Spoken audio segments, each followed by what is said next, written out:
70 à 100 pilotes sur le championnat. Et aujourd'hui, on est à 130 pilotes, quoi. D'accord. Alors, en parlant de pilotes, eh bien, nous avons juste à côté de vous Badr. Bonsoir Badr. Bonsoir. Alors, champion de Bourgogne-Franche-Comté 2010, mais il y a pas mal d'autres titres. 4e au championnat de France. C'est ça, oui, qui est encore en exactement. cours. Et là, il y a justement le championnat 2011 qui est en cours. Donc là, pour le moment, je suis 5e au championnat. Mais j'ai encore des courses de retard par rapport aux autres. Donc l'objectif principal de cette année, c'est clairement de finir premier et de faire la Coupe du Monde. Alors on vous voit là justement dans vos œuvres cet après-midi grâce à des caméras embarquées. Alors c'est vrai qu'on sent tout de suite que voilà, les sensations doivent être là pour le pilote. Ah oui, ça c'est sûr. Là vraiment, on se sent libéré dans un autre monde. C'est vraiment quelque chose, on va dire, pour moi c'est extraordinaire. Parce que c'est un rêve, déjà c'est un rêve d'enfant. Depuis tout petit, j'ai toujours rêvé de faire du sport automobile. Depuis tout petit. Depuis tout petit, ouais. Et puis l'occasion s'est présentée et je me suis lancé dans la compétition. Alors ça nécessite quelle qualité, quelle vertu particulière? Déjà qualité, faut être un assez bon pilote, on va dire, pour se distinguer des autres. Ouais. Faut avoir de la volonté, de la passion. Faut jamais se laisser abattre. Parce que les défaites, il y en a. Et c'est avec les défaites qu'on devient plus fort. Et puis, surtout de la niaque. Si je peux me permettre, vraiment avoir de la niaque, quoi. Ah, c'est bon, c'est sûr. Bonne expression. Faut aller de l'avant, quoi. Ouais. Donc le plaisir, évidemment, quand on pilote, il est là, plus ses sensations. Est-ce que on se rapproche quand même des sensations, je ne sais pas, alors, de la Formule 3000, sans parler de la Formule 1, ce serait une ambition aussi pour vous ou pas? Après oui, c'est sûr que c'est pas du tout les mêmes sensations, mais ça va un karting ça va quand même assez vite. Comme vous avez pu le voir, le mien c'est un kart à vitesse, donc qui développe 34 chevaux. On atteint quand même d'assez bonnes vitesses, 150, 160 sur une grande ligne droite. Et sinon oui, mon objectif c'est clair que j'aimerais bien à long terme essayer d'autres voitures, des monoplaces justement, les Formule 3. Les GP2 et tout, et pourquoi pas essayer d'aller plus loin un jour, quoi. Toujours rêver, hein. Alors, parmi les ambitions qui sont proches, celle-là, je crois que vous avez l'ambition en novembre prochain de participer à la Coupe du Monde. C'est ça, exactement. Là, c'est mon objectif principal cette année. Représenter la SK21 à la Coupe du Monde qui se déroulera à Dubaï. Ouais. Donc, qui regroupera les 79 dans ma catégorie.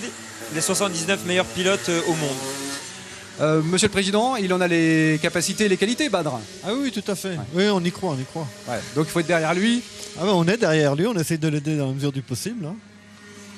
Super. Merci beaucoup, Monsieur le Président. Je vais vous demander de céder votre place à Jérôme Bourcard, qui est le taulier, hein, puisqu'on est chez vous ici, c'est ce circuit. Alors, ce qui frappe quand on arrive ici, évidemment, on est en pleine campagne. Et on se dit, comment a-t-il pu installer une piste de kart ici, dans la Pampa? Dans la Pampa, oui, comme vous dites. Donc on a créé ce site. Ce qui crée un beau cadre d'ailleurs. Hein. Oui, tout à fait, en pleine nature. Donc on a créé ce site en 99 avec la volonté de créer un circuit de kart dans un milieu spécifique au karting de loisirs et compétition. Donc vraiment, pour la location, mais pour les entreprises, pour les séminaires. Donc dans un cadre spécifique, dans un cadre relaxant, naturel. Et qui nous permet d'organiser des manifestations, des séminaires pour les entreprises, des compétitions de haut niveau. Tout au long de l'année. Tout au long de l'année.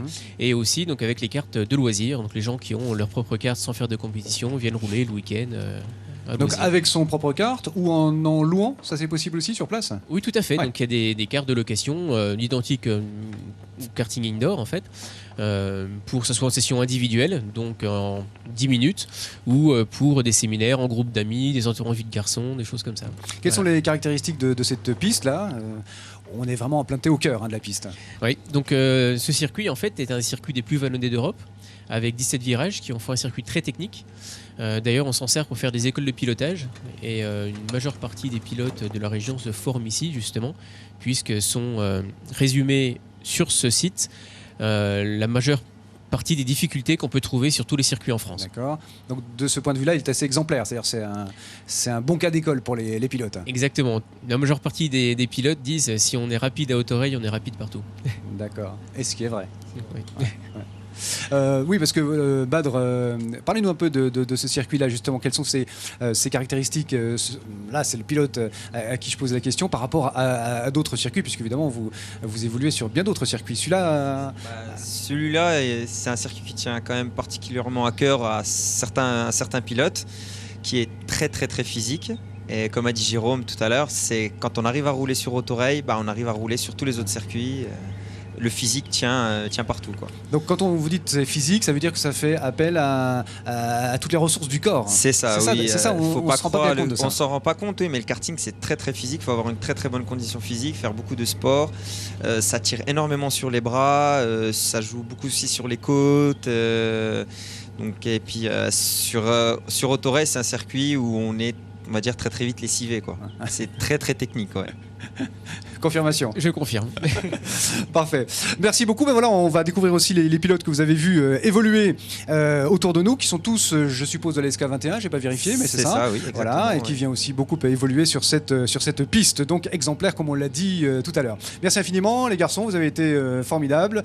Certains sont arrivés juste au début de l'émission, hein, donc ils sont juste équipés pour être des nôtres et faire leur petit tour. Merci à vous. Merci beaucoup de nous avoir accueillis, Jérôme.